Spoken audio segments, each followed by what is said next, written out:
Hi everyone, it's Lauren and this is my December reading wrap up. I know that it's New Year's Day today, people are probably feeling a little bit tired, so that's okay, just settle yourself down, let me talk to you about books. You don't even have to listen if you don't really want to, just anything that stops you from vomiting, that's completely fine. So the first book that I finished in December is actually a bit of an overhang from November because I was reading Nonfiction in November, and that is a very short introduction to African history. Now this is one of those very short introduction series. I bought a few of them earlier this year. So far, haven't been that impressed by them, and this book is no exception, I'm afraid. The first book I read earlier this year was a very short introduction to myth, and that was rubbish. This one is better than that. I actually did learn some things, but it really takes a tone that I didn't expect. The tone of this book is very much like African history. Okay, but what is Africa though? And what is history? And it's like, oh mate, you tell me, you're the one writing the book. So I understand where it's coming from, because it's saying, you know, who are we counting as Africa and Africans, and what part of history are we looking at? And it talks about how history has been collected in Africa, like historically. But you know, I just kind of wanted to learn some facts, and that is interesting, but it's just not what I expected. And I do feel like these books generally are very dry. I have one more book to read, which is a very short introduction to modern China, and so I'll see how that goes. But the main event of my December reading was Lord of the Rings for my Lord of the Rings read-along that I was running. I have finished all of them in December. Just about, finally. I was rereading these because I just love Lord of the Rings, and every year me and my friends watch Lord of the Rings. We do like a marathon of them the weekend before Christmas, which you can watch in a vlog here if you really like.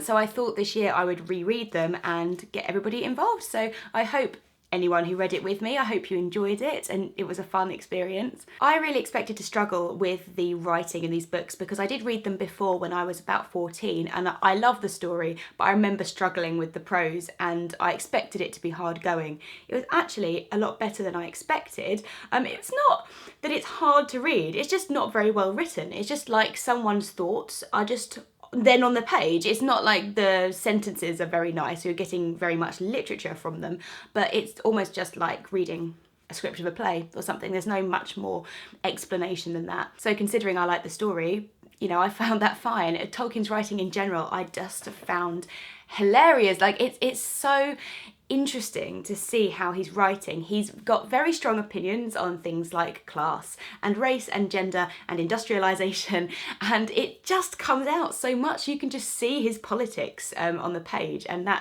I found that quite interesting. I also just had to laugh at the way he writes in his own world. I mean, the thing he's really into, I found, is not just the languages and the history of everybody, but also the geography of Middle-earth.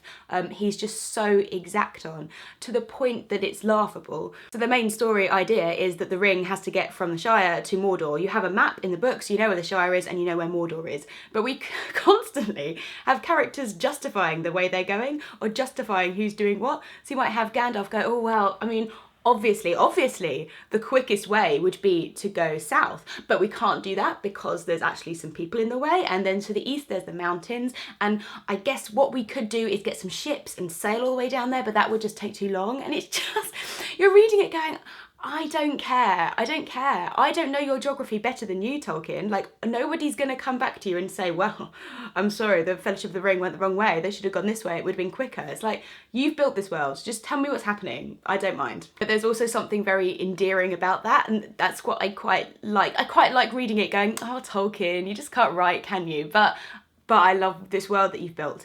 So, you know, don't read it if you really want an amazing work of literature. Read it if you like fantasy and you just want to be immersed in that world. From that point of view, it's wonderful. I would absolutely love to hear from any of you if you did join me on the Lord of the Rings-a-thon and how you found reading the books, especially if you've not read them before, because I think I sort of knew what I was getting into beforehand. And I'd be interested to know if you are a reader and you read a lot, what you would think of these books. And then the last book that I read in December, it was just in between, I think, like Two Towers and Return of the King. I was just getting a little bit like bogged down, and I read Eric by Sean Tam, which is a very short illustrated book which was gifted to me by Jen, I think, a while ago. I can't remember why, maybe just because she's nice. And this is the story of a foreign exchange student who comes to stay with a family, and it's really adorable, very endearing, and it's about sort of how people connect and view the world differently depending on where they're from, and it's just, yeah, this was just really, really nice.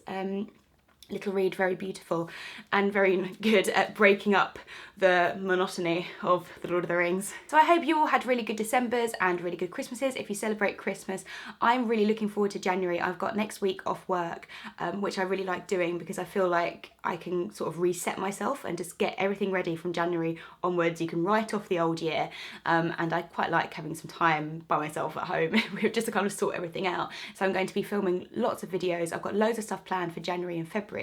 So I'm feeling quite positive going into the new year, because I think I felt a bit like December's been a bit difficult. Like it's just been, I feel like everything's been getting on top of me a little bit, and I want to take back control a little bit of my life. So I'm looking forward to that. My next video I think is going to be a best reads of 2016. I'm going to do a best reads and a worst reads. So that will probably be the next time you see me, and yeah, I'll take care till then.